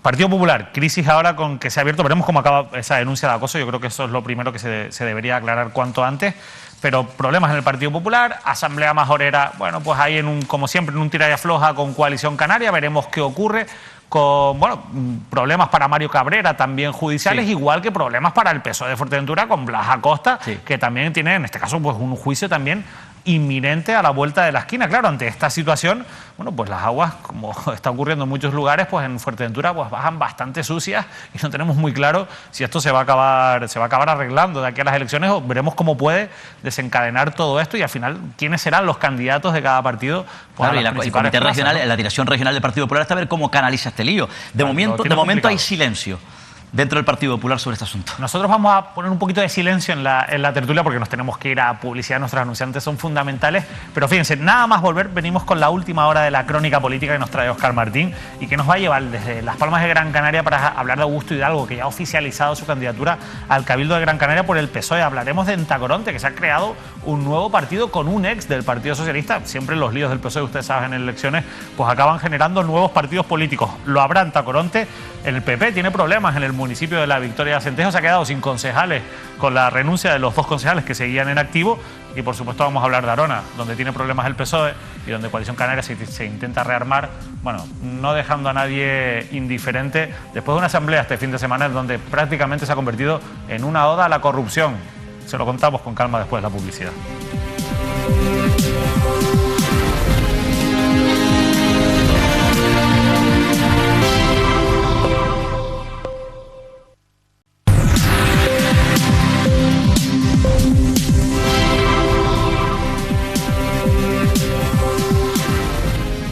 Bueno, pues como les prometimos antes de la publicidad, seguimos ya con la crónica política. Óscar Martín, que tienes muchísimas cosas que contarnos, y vamos a parar primero, si te parece, en Las Palmas de Gran Canaria, porque ya Augusto Hidalgo es oficialmente el alcalde de Las Palmas de Gran Canaria, candidato a la presidencia del Cabildo. Sí, porque si no fallaron las previsiones, en la tarde de hoy tenía previsto el propio Augusto Hidalgo, que de momento sigue siendo alcalde de la ciudad de Las Palmas de Gran Canaria, formalizar su candidatura a lo que ya había anunciado en su momento de manera oficial pública, y lo habíamos contado, es decir, su candidatura a la presidencia del Cabildo Insular de Gran Canaria. Lo ha hecho esta misma tarde. Ahora se abre el abanico ya, podrían acelerarse los pasos por parte de la Dirección Regional o de la Dirección Nacional de Ferraz. El nombre que más suena, efectivamente, es la opción de Pedro Sánchez, la opción de Ferraz, que Carolina Darias, la actual ministra de Sanidad del Gobierno de España, pudiese, insisto, liderar esa opción para convertirse en candidata a la alcaldía de Las Palmas de Gran Canaria por el Partido Socialista. ¿Cómo se lleva Augusto Hidalgo con Antonio Morales? Augusto Hidalgo con Antonio Morales, pues no creo que haya mala relación, porque ya sabes que hay un pacto entre Antonio Morales, Nueva Canarias y el Partido Socialista en el Cabildo Insular de Gran Canaria. Va a estar interesante como que la quiniela o el resultado electoral en el Cabildo de Gran Canaria. Ya sabes que en Las Palmas hay varios nombres, está el de Carolina Darias, pero que es la que quiere para garantizar Las Palmas de Gran Canaria el propio Pedro Sánchez, es decir, la Dirección Nacional, está también la concejala de Fiesta, Inma ¿no? Medina, la concejala de Fiesta, y también está Isabel Mena, que ya estuvo de concejal, si no me equivoco, y es consejera del Cabildo Insular de Gran Canaria, pero la que más papeletas tiene, porque parece ser que es la opción de Madrid, es la propia Carolina Darias, actual senadora, que ya fue, por cierto, concejal de Las Palmas de Gran Canaria cuando Jerónimo Saavedra era su alcalde. Vamos a seguir con el PSOE porque, claro, en Entacoronte siempre suele haber líos, ¿no? Pero la última vez llamó muchísimo la atención, como al final, después de las elecciones, parecía todo que estaba firmado pues un pacto entre Partido Socialista y Ciudadanos, como se firmó en Santa Cruz, como se firmó en el Cabildo de Tenerife, pero la dirección del partido mandó a parar y aquello saltó por los aires y al final, pues Carlos Medina, que fue el candidato en 2019, pues ha montado un nuevo partido, que es lo que ha pasado. Sí, Carlos Medina y Sandra Ramos, que fueron expulsados del Partido Socialista en un proceso muy largo, porque recordarás que el propio Carlos Medina y Sandra Ramos, dentro de ese grupo, quería formalizar, si no me equivoco, recuérdame David, un pacto con Nueva Canarias, no quería pactar con Ciudadanos, pero que a Pedro Martí le interesaba, como secretario general y como candidato al Cabildo de Tenerife, pactar con Ciudadanos, porque ya estaba pactando en el Cabildo Insular con Enrique Arriaga, ¿no? No cuajó eso tampoco. Efectivamente, no cuajó esa opción, ¿no? Y parece ser que se saltó esa directriz de la dirección insular y fue expulsado tanto él como Sandra Ramos. Bien, al final de todo el proceso, que fue bastante largo, bastante confuso, por cierto, el propio Carlos Medina junto a Sandra Ramos han montado una plataforma, una organización política, Somos Tacoronte, donde bueno, pues, van a concurrir en las elecciones de 2023, donde han fichado, han colocado o han integrado a varios destacados conocidos de este municipio tinerfeño y donde evidentemente, bueno, aunque ellos lo han anunciado, se presupone que Carlos Medina será el candidato de Somos Tacoronte, insisto, a las elecciones a la alcaldía de este municipio en 2023.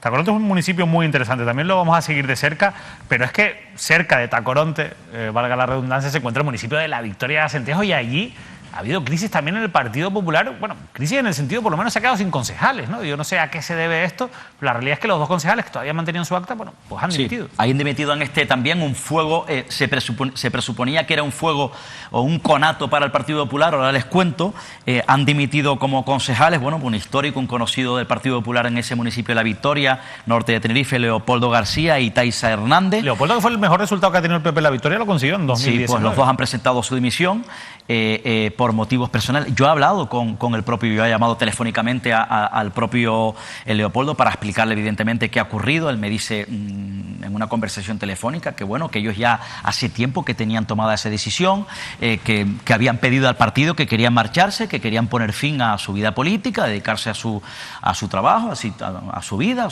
su actividad laboral, pero que no pudo ser en aquel momento porque fue durante el proceso del cambio, querían esperar al proceso del cambio de cuando Manuel Domínguez era presidente del Partido Popular, se le habían comunicado siendo presidente del Partido Popular en Tenerife, ya estaba en ese proceso de convertirse en presidente del Partido Popular en Canarias. Luego llegó un momento transitorio también para el Partido Popular de Tenerife, que era el momento transitorio y provisional, que es ahora de la presidencia del Partido Popular tinerfeño con el propio Emilio Navarro, y bueno, no pudo ser. Ahora que la cosa se ha estabilizado en cierta medida es cuando ellos efectivamente volvieron otra vez a la dirección del partido a comunicar ya por segunda o tercera vez la intención que ellos tenían ya pensado en su momento de dimitir, abandonar, pero sin ninguna razón concreta, sino por temas personales, con una buena relación que tienen tanto con Manuel Domínguez, me explica el propio Leopoldo, y con el propio Emilio Navarro, y con las dos organizaciones, la regional y la insular. Y bueno, ahora ya pues cuando se celebró además recientemente estos días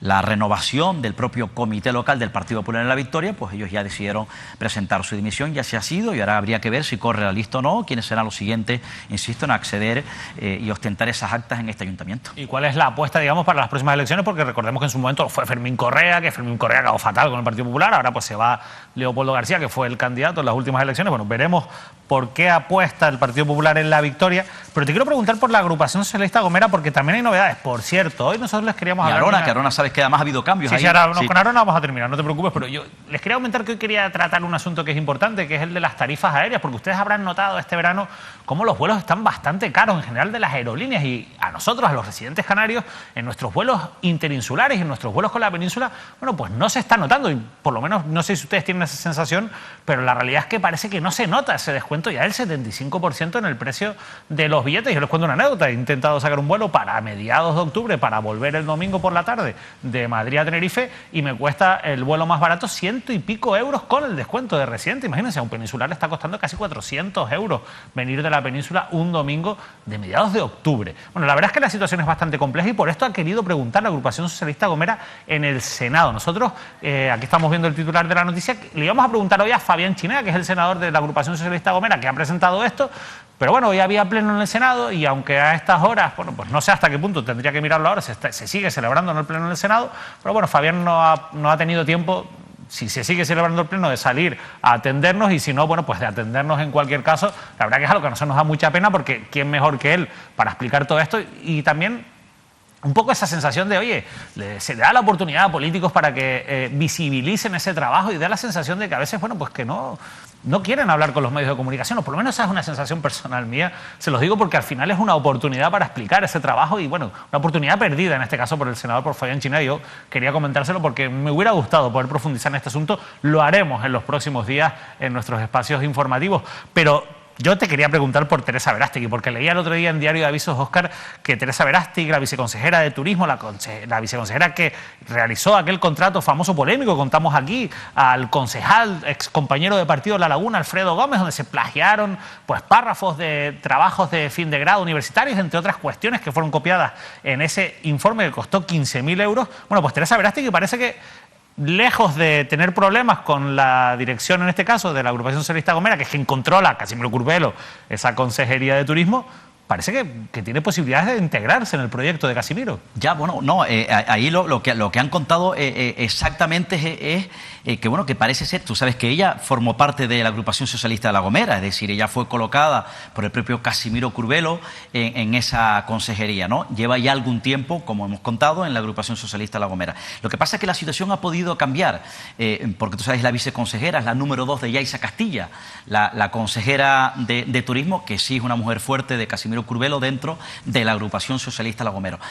Y lo que viene a contar exactamente, David, en un confidente del Diario de Avisos, que al parecer estarían, insisto, según el confidente de este periódico tinerfeño, el Diario de Avisos, podría estar Teresa Verástegui haciendo las maletas para dar un bandazo y marcharse de la Agrupación Socialista de La Gomera. ¿Dónde va a ir? Es decir, alejarse de la Agrupación Socialista de La Gomera, y apunta a la posibilidad de que podría estar maquinando o tratar de marcharse a otro partido. Yo no descarto que el propio Casimiro Curbelo haya perdido ya la confianza de Teresa Verástegui dentro de la Agrupación Socialista de La Gomera y como viceconsejera. Pues yo pensaba que tenía el apoyo de Casimiro Curbelo. No, yo no descarto que haya perdido, insisto, no lo descarto que haya perdido la confianza ya de Curbelo, la propia Teresa Verástegui. Que ya a Casimiro Curbelo no le guste o no le sirva la figura de la propia Teresa Verástegui, o entienda al propio Curbelo que Verástegui le pudiese estar creando problemas dentro de la Consejería de Turismo.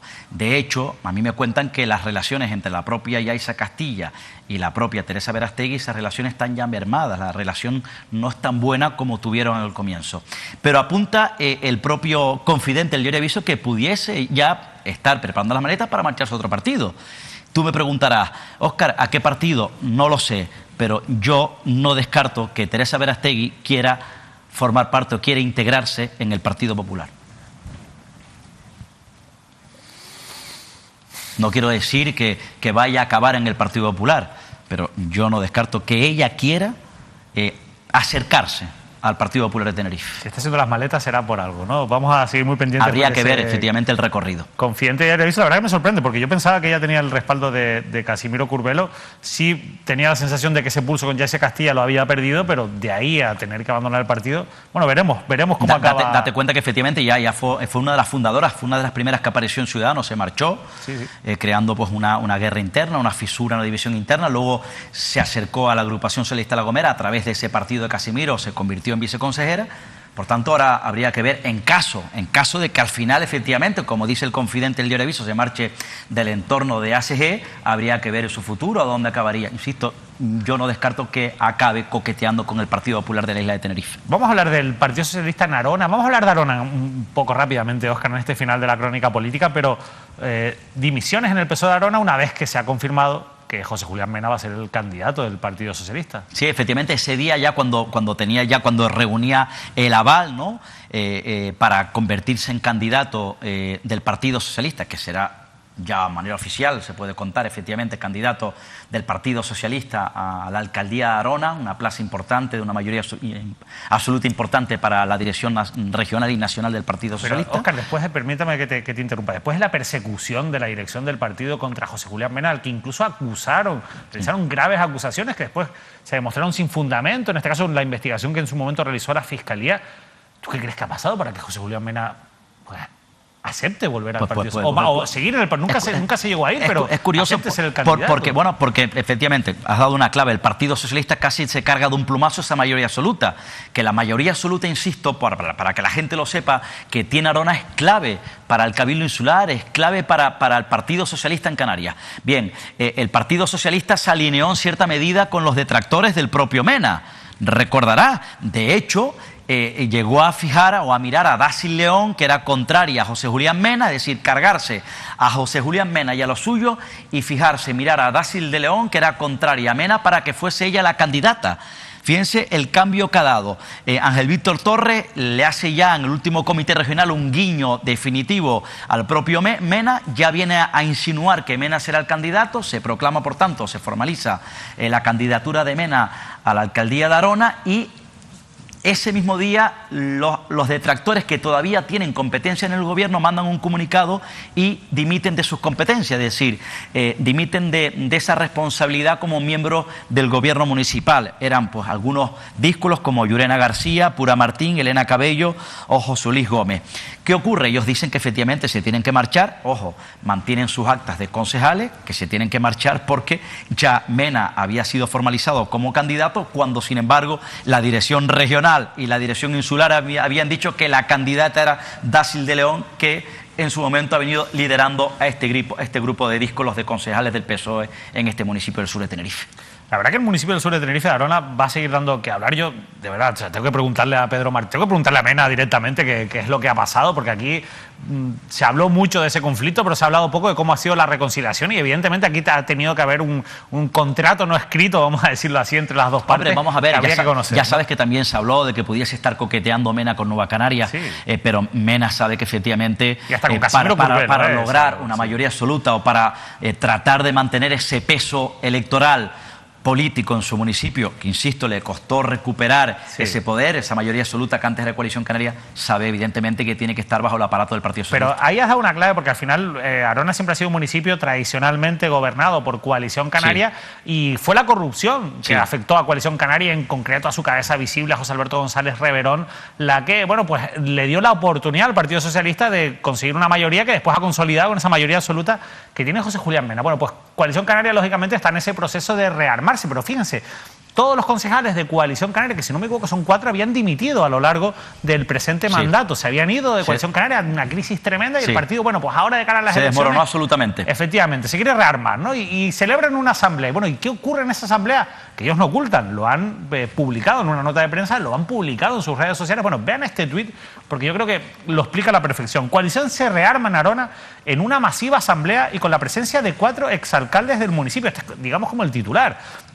Francisco Linares y Rosa Dávila, que es la persona que, por cierto, tiene más posibilidades de ser candidata al Cabildo de Tenerife por Coalición Canaria, se reúnen con el comité local en una cita en la que estuvieron, y lo destacan, Manuel Barrios, Miguel Delgado, José Alberto Reverón y Francisco Niño. Bien, de esos 4 exalcaldes, 2 han sido condenados por delitos de prevaricación. Manuel Barrios en los años 90 y después con la sentencia del caso Arona, pero sobre todo José Alberto González Reverón, insisto, condenado por ese macrocaso del caso Arona a 17 años de inhabilitación, entre otras cosas por participar en la concesión de más de 100 licencias urbanísticas ilegales, con el perjuicio económico que esto causó para un municipio completamente empobrecido como es el municipio de Arona, a pesar de ser uno de los municipios más ricos a nivel turístico. Pero es que además José Alberto González Reverón tiene una segunda condena que, bueno, a raíz en este caso de un trato de favor que se dio a un hotel que se encuentra en primera línea de playa en el municipio de Arona, y también fue condenado por un delito de prevaricación. Pero es que además sigue pendiente de otras causas judiciales, el caso Arona 2, que está pendiente de que se termine de instruir, y otra serie de denuncias. Bueno, pues Coalición Canaria en esa asamblea no solo acepta que acudan estas personas, sino que presume de ellas. Y claro, Óscar, yo lo que quiero compartir contigo, con los espectadores, es en qué queda la lucha contra la corrupción si al final se saca pecho, quizás a cambio de lo que ellos consideran un puñado de votos, de personas que, en el caso, insisto, de José Alberto González Reverón, es que está inhabilitado, que aunque quisiera no podría participar de la vida pública. A mí no me sorprende, porque en un momento, el momento más álgido de la implicación judicial del caso Arona del propio José Alberto González Reverón, que ya estaba ya en la recta final para ser efectivamente estaba en el objetivo, en el punto de mira de los juzgados, y ya estaban los cimientos puestos para que efectivamente iba a ser juzgado. Algunos dirigentes conocidos, relevantes de Coalición Canaria, seguían apoyando públicamente al propio González Reverón, y venían diciendo, insisto, pese a su implicación judicial, que seguía siendo un baluarte, un hombre fuerte de Coalición Canaria en Tenerife, un hombre fuerte de Coalición Canaria en Arona.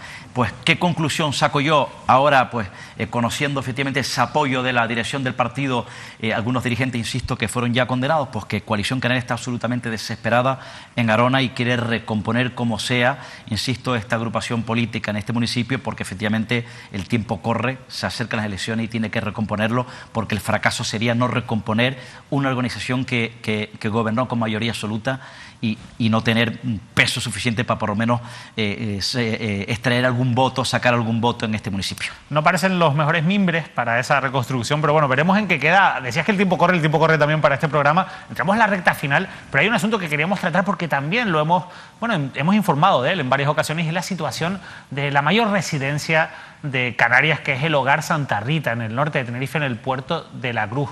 Muchos problemas, a pesar de la cantidad de dinero. Insisto, hemos tratado el asunto en varias entrevistas, incluso con el propio director de Santa Rita. A pesar de todo el dinero público que llega a esta residencia, a pesar del dinero que también llega por parte de las aportaciones privadas, desde hace meses los trabajadores viven en una constante incertidumbre, sobre todo últimamente con el retraso, por ejemplo, en el pago de sus nóminas. No tienen claro qué va a pasar y se temen lo peor. Han iniciado una serie de concentraciones, no descarta la posibilidad de irse a una huelga, pero esto nos lo va a explicar mucho mejor Alexis Rodríguez, de Comisiones Obreras. Alexis, muy buenas noches. Hola, muy buenas noches a todos. Cuéntanos un poco cuál es la situación a día de hoy de los trabajadores del Hogar Santa Rita. Bueno, pues a grandes rasgos lo que tú has comentado. Están sufriendo retrasos en el pago de sus nóminas durante este año. Empezaron en abril, luego de nuevo en junio, ahora por último en septiembre, y si nadie lo arregla, parece que en noviembre puede pasar otra vez la misma situación. Estamos hablando de salarios netos de 900 euros y con la única respuesta al respecto de esta situación de que el IA se retrasa en el pago, y a partir de ahí, hasta que no pague el IA, pues los trabajadores de esta fundación tampoco cobran. Nosotros, evidentemente, ante esta situación que no nos vale como respuesta, solicitamos al señor gerente justificación de por qué, en el caso de que el IAS se retrase en el pago, porque no tiene cerrado un acuerdo con cualquier entidad bancaria para adelantar las nóminas, además sabiendo, como sabemos, porque nos han dado las cuentas y porque él mismo ha hecho gala de eso en algunas manifestaciones públicas, de que la fundación está en una situación solvente. Bueno, pues la contestación es que los bancos no le dan ese crédito. Y cuando le pedimos que justifique las gestiones que ha realizado, pues nos comunica que esa es su palabra, y nosotros tenemos que, en principio, por lo visto, creer en 2 más de fe y aceptar esa contestación, que por supuesto no va a ser así. ¿Ustedes se creen esa versión? Lo digo porque al final es bastante común en las asociaciones muchísimo más pequeñas, organizaciones mucho más pequeñas que lo que supone el Hogar Santa Rita, que tengan un dinero que se les adelanta, porque al final la administración pública pues tiene convenios con esas organizaciones y es un dinero que van a cobrar, que es verdad que a veces ese dinero llega tarde, pero bueno, al final, insisto, hay una especie de seguro que es, en este caso, pues amortizado, ¿no?, por parte de las entidades bancarias, porque al final saben que van a cobrar ese dinero. ¿Ustedes se creen que al Hogar Santa Rita los bancos no le den dinero? Por supuesto que no nos lo creemos. De hecho, por eso nos manifestamos, porque hay 2 situaciones. O sea, primero, no podemos creernos esa versión. Segundo, si no fuera capaz, siquiera con un contrato como es el con la administración pública, en este caso con el IA, de 324 plazas concertadas, que son un aval más que suficiente para cualquier banco, es cuestión de voluntad entonces. Y claro, en ese sentido es por eso por lo que estamos manifestándonos, y de verdad que nos parece sorprendente que durante todos estos años esté pasando esto, y además que durante todo este proceso ni siquiera haya intentado comunicarse con el comité de empresa para dejar de tener esta exposición pública.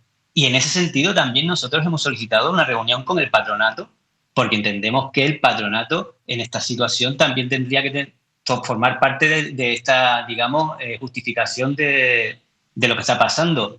Y es absolutamente decida. Y es verdad que en este caso el gerente también forma parte del patronato y da la impresión de que él es quien mueve ahí las voluntades, y en esa situación estamos. Y lo mismo que denunciamos esto a nivel público, pues también, lógicamente, hemos hablado con ellas de las situaciones que se está sufriendo en este centro, y entendemos además, como ya lo dijimos también en su momento, de que en este caso en la fundación debería entrar el Cabildo y nosotros también como representación de los trabajadores. Sí, todavía siguen con esa pelea para poder entrar dentro del patronato, pero también la pregunta que yo me hago es, bueno, ¿hasta qué punto, cuando hay 324 plazas concertadas, el IAS, el Cabildo de Tenerife, puede permitir que en un hogar, en una residencia tan grande, no se pague a tiempo a los trabajadores? No sé si ustedes han tenido algún contacto con el IAS, pero bueno, en cualquier caso, sus manifestaciones, sus concentraciones han sido públicas, han sido visibles. No sé, ¿ha habido algún contacto por parte del IAS con ustedes? Sí, de hecho nos hemos reunido con Marian Frankel manifestando lo que está pasando. Sabemos que efectivamente Elías ha solicitado de manera formal formar parte del patronato, y lo que antes era, por lo visto, una imposibilidad, ahora parece que la fundación y el patronato en este caso están más proclives a que se dé esa situación. Pero claro, estamos volviendo a hablar de voluntades. Nosotros ya en ese ámbito, igual que pedimos que entre el comité de empresa, que quede claro que el que entra es el comité de empresa, el órgano de representación de los trabajadores, y que no es una situación anómala, que en otros organismos se da con total naturalidad. Y además hay que tener en cuenta que esta fundación, en este caso, tiene un modelo de macroresidencia que tiene que adaptarse ahora al nuevo modelo. Y evidentemente, si ponemos como reflejo que no son capaces de gestionar una cosa tan básica como es el pagar a sus empleados en tiempo y forma, pues dejar en sus manos esa adaptación a este nuevo modelo, sinceramente, a mí me preocupa. Es una situación que yo creo que Elías tiene que entrar en el patronato, pues básicamente porque tiene 324 plazas de 480. Es dinero público, y además que esta situación se esté prolongando en el tiempo, lo que está generando, creo que también, y es evidente, que hay una preocupación dentro de la propia sociedad canaria, en este caso de Tenerife. Siempre también dejando claro que nosotros tenemos claro quiénes son los responsables de esta situación, y que los trabajadores durante todo este periodo siguen trabajando con la misma profesionalidad. Es lo último que te quería preguntar, Alexis. Yo entiendo que la mayor preocupación en este caso también de los familiares que tienen a sus personas cercanas en esa residencia, bueno, pues será que esto no afecta al servicio. ¿Está afectando al servicio esta situación? A ver, afecta al servicio en tanto en cuanto tú estás trabajando, y lo que necesitas también es tener cierta estabilidad. No olvidemos que los trabajadores tienen ese tipo de economía de subsistencia, son salarios de 900 euros. Pero evidentemente, por eso quiero también que quede claro que los trabajadores tienen muy claro quiénes son los responsables de esta situación. Y además no podemos olvidar que ellos trabajan a diario con estos residentes. Hay un vínculo también emocional. Pero lo que está claro es que para estar en la mejor de las condiciones, todo el mundo se tiene que sentir reconocido. Y la forma básica de reconocimiento es que a un profesional se le pague por su servicio. Y a partir de ahí, lógicamente, existe ese malestar, esa incertidumbre, porque de verdad que lo sufrimos en los WhatsApp de los afiliados, donde cuando llega el día 5, ¿cuándo vamos a cobrar? ¿Por qué no cobramos? ¿Qué vamos a hacer? Porque recuerden todo el mundo que todo el mundo tiene sus compromisos. Y si no hace efectivo esos compromisos, si yo tengo un recibo X de 90 euros, si yo no lo pago en tiempo y forma, probablemente tenga que pagar 100. Claro, con 900 euros de salario, entre 900 y 1.000 euros de salario neto, y tal cual está la cosa, evidentemente todo el mundo sabrá que es muy difícil subsistir. Alexis, muchísimas gracias por habernos ayudado a entender un poco qué está pasando con Santa Rita. Es un asunto que ya hemos tratado y que vamos a seguir informando sobre lo que ocurra con los trabajadores de Santa Rita. Al final es una residencia que tiene pues una parte pública muy potente, muy fuerte, y que sobre todo bueno, pues está muy vinculada, como tú bien decías, a la sociedad, sobre todo del norte de la isla de Tenerife.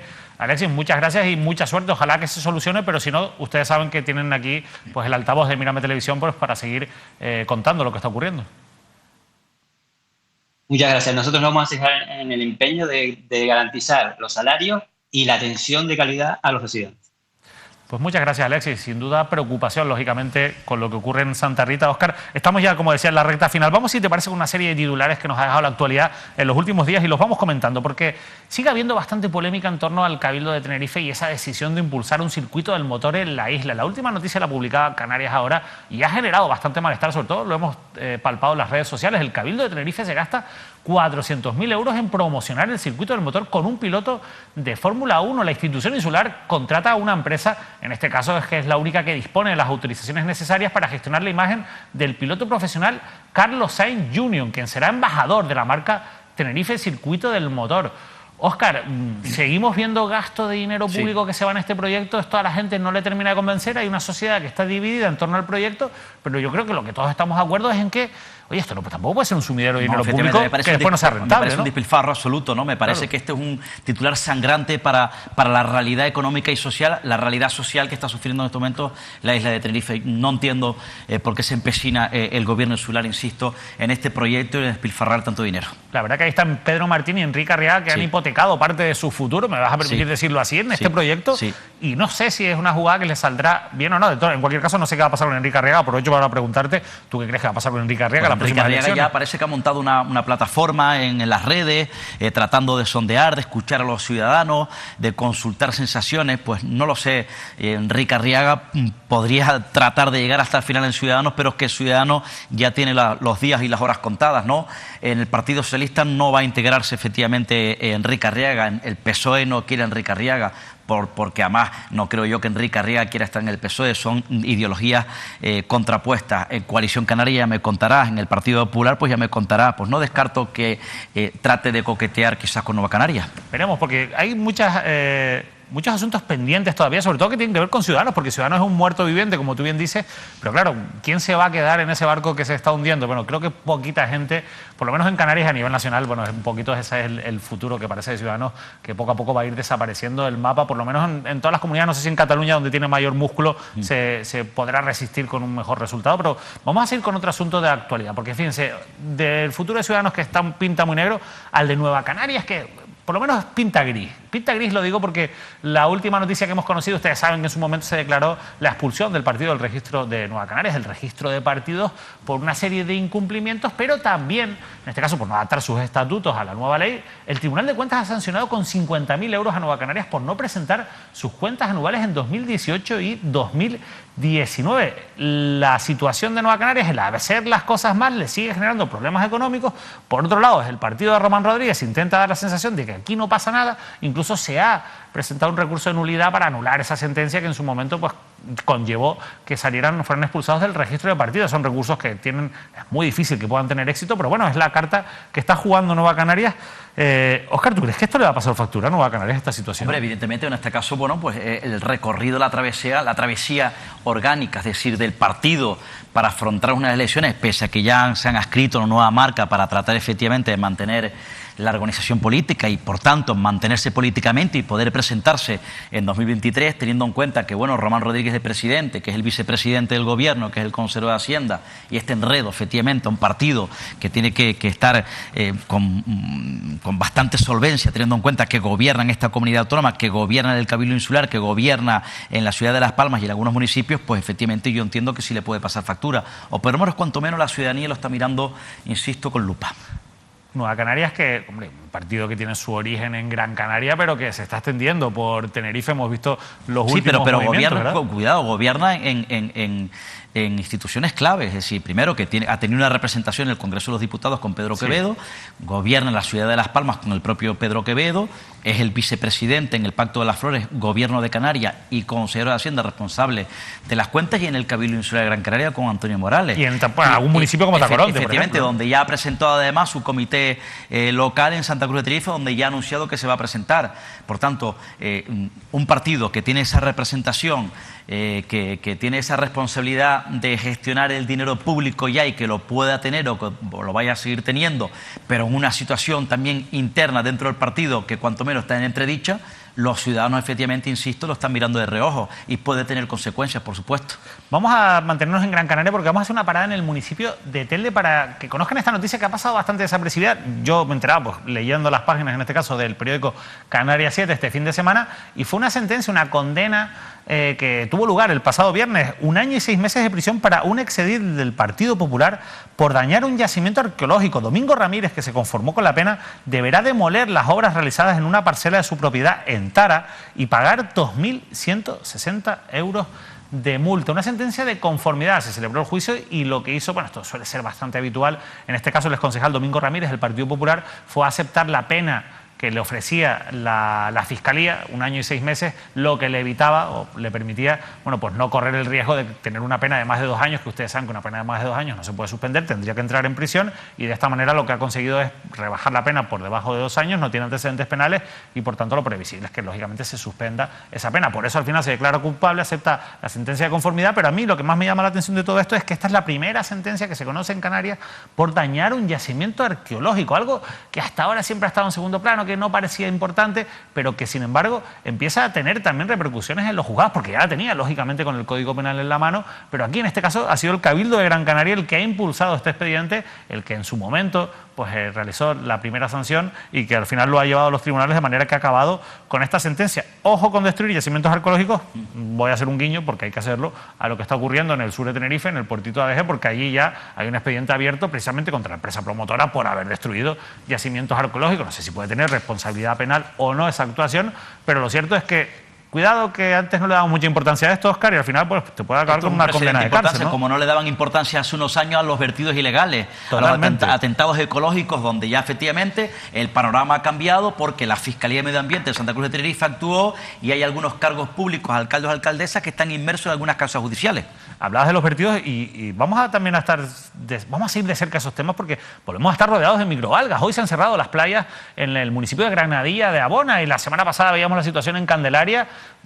Todavía parece que vamos a tener problemas con los vertidos. La costa de Granadilla se han, en este caso, bueno, cerrado, parece ser por las lluvias, pero evidentemente no es la primera vez que se cierran. Primero por las lluvias, luego escorrentías, en este caso por las microalgas. En definitiva, creo que está haciendo agua la costa del litoral y, por tanto, en cuanto, insisto, las microalgas o los vertidos, repito, que estén muy atentos, que sean muy cautelosos, muy prudentes los alcaldes, concejales, porque ya saben que, insisto, hay abiertas causas judiciales de esa magnitud cuando eran impensables en su momento, porque la Fiscalía está actuando con contundencia, por lo menos está mirando este tipo de situaciones con bastante seriedad. Ahí tiene el Partido Socialista una de sus puntales, que en este caso es Mari Brito, la alcaldesa de Candelaria, que va a ser procesada probablemente, no se sabe todavía, pero probablemente sea juzgada por este asunto y veremos en qué queda. Sí, una mujer fuerte del PSOE tiene el sueño, además presidenta de la FECAM, por cierto, de la Federación Canaria de Municipios. En cualquier caso, es un toque de atención que ya está obligando a que se pongan las pilas los políticos con esta cuestión.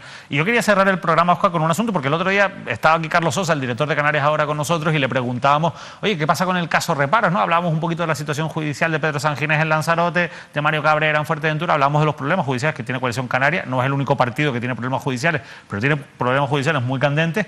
Y preguntamos por el caso Reparos, y la noticia saltaba al día siguiente, y hoy queríamos traerla aquí porque se nos quedó fuera del programa. La Fiscalía del Supremo pide la imputación del expresidente de Canarias por prevaricación continuada. La declaración en calidad de investigado de Fernando Clavijo, el senador de Coalición Canaria. Óscar, esto supongo que Coalición Canaria no esperaba que esto se resolviera mucho antes. Y no sé hasta qué punto esto puede afectar de cara a las próximas elecciones, al que previsiblemente va a ser el candidato a la presidencia del gobierno. Efectivamente, va a ser el candidato a la presidencia del gobierno de Coalición Canaria, ¿no? Entiendo además también, ¿no? Apoyado, entiendo además también por el partido, porque el partido lo ha apoyado como secretario general de Coalición Canaria, o presidente de Coalición Canaria, o máximo líder de Coalición Canaria. Habría que estar atento porque esto es un paso que entiendo que no es agradable políticamente, ¿no? Para el propio Fernando Clavijo, pero habría que ver su recorrido. Cuanto menos ya es llamativo o cuanto menos es relevante, insisto, porque se enfrenta o parece ser que podría enfrentarse un recorrido de aquí a las elecciones políticamente bastante duro. No sé si judicialmente, porque habría que ver los acontecimientos judiciales. No nos vamos a adelantar, efectivamente, a los acontecimientos judiciales, porque serán los jueces o fiscales que no decidan, pero sí que es verdad que en el punto en el que evidentemente se encuentra el propio Fernando Clavijo, en base, insisto, a esa noticia, se presume que tendrá un recorrido políticamente complicado. Además, aunque ya lo tuvo. Recuerden cuando se quería presentarse como candidato, o se presentó como candidato de Coalición Canaria, que luego efectivamente, bueno, dejó el gobierno, se fue como senador.